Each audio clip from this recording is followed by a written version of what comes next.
Follow and engage. So, what do you do when you find a niche-specific and truly authoritative account on Twitter? First of all, they have to meet all the criteria listed in Video 5. Assuming they pass with flying colors, you follow them. Don't stop there. This is just the beginning. Once you follow them, you engage. Now, a lot of people have all sorts of misconceptions regarding what engagement means. Some people think that if they just click the heart button that they are engaging. They think that if they retweet that they are engaging. No, it goes beyond that. You actually have to engage in a one-to-one conversation with the person tweeting. You click the reply button. I'm not talking about the direct message button. I'm talking about the reply button. Here's where it gets a little tricky. You can't just use a stock answer like, hey, good post, or you're a genius. I admire you. I love you. No, that doesn't work. Those are worthless. Why? And true authorities get those all the time. They're credible. They know what they're talking about. So they get a lot of, hey, good post. You're a smart guy. You're a genius. So what? They get those all the time. You're not going to stand out. Remember, the whole point of engagement is to get on their radar. You want them to notice you. This is all but impossible if you're doing the exact same thing everybody else is doing. Everybody thinks that they're a genius already. Yet another guy piping up and saying the same thing is not going to register. How do you truly engage? Here's what I do.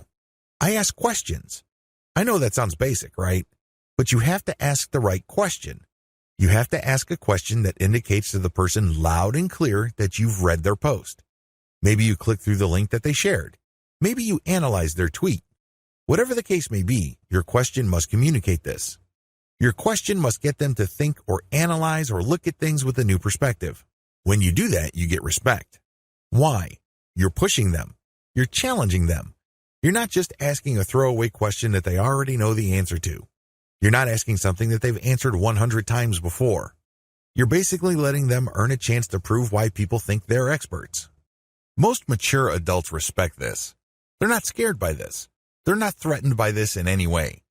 Even if you do come across somebody who has a thin skin or views this as an attack, you still gain authority and credibility because other experts are following that person.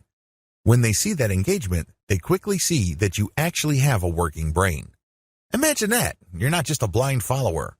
You're not just another face in the crowd.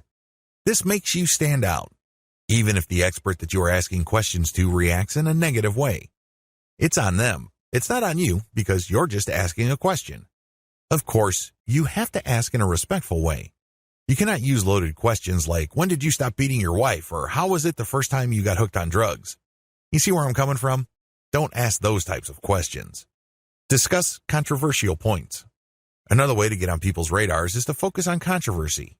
Now, please, don't mistake this for being a troll. I'm not saying that you're going to create artificial controversies. I'm not talking about stoking divisive issues. I'm not talking about any of that. You see, in any kind of subject, there will always be two sides.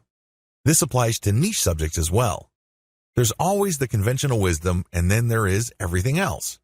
What if there are techniques or approaches or strategies that would get better results? For some reason or other, these are just not talked about. For some reason or other, these are kept under the rug. When you discuss these or raise these with experts, this highlights that you, yourself, are an expert. After all, if you fully explain these or fully describe these accurately, you are basically lecturing in an underhanded way people who are reading your tweets.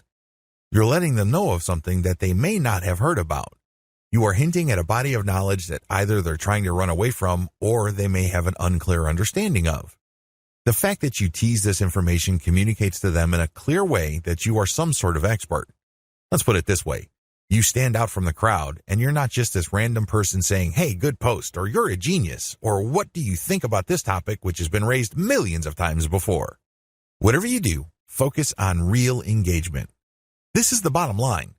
Real engagement means real person-to-person contact. This means picking somebody's brain.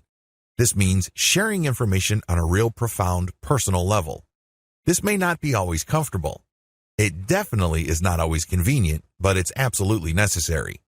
You have to reach out. You have to engage. You have to communicate. You have to get the point across. This doesn't mean that you have to always be 100% in agreement. However, it means that you do have to always be 100% respectful. I know this is hard to do if the person you are engaging would feel threatened or get soft on you in the worst way. It's very tempting to fight back. It's very tempting to push back. Fight fire with fire, right? Well, here's the thing. If they act in a very unprofessional way and you keep your cool, who wins? Your brand wins. People start seeing you as an authority. People start seeing you as an alternative. This is how you get on the radar. Either things work smoothly and they agree with you and will love to help you, or things don't work out. When things don't work out, you can still win. How? Through your professionalism. You just have to control your emotions. Twitter is notorious for flame wars, troll attacks, and all sorts of hassles. But if you're able to keep your head together and focus on what you're trying to accomplish, things will work out for the best.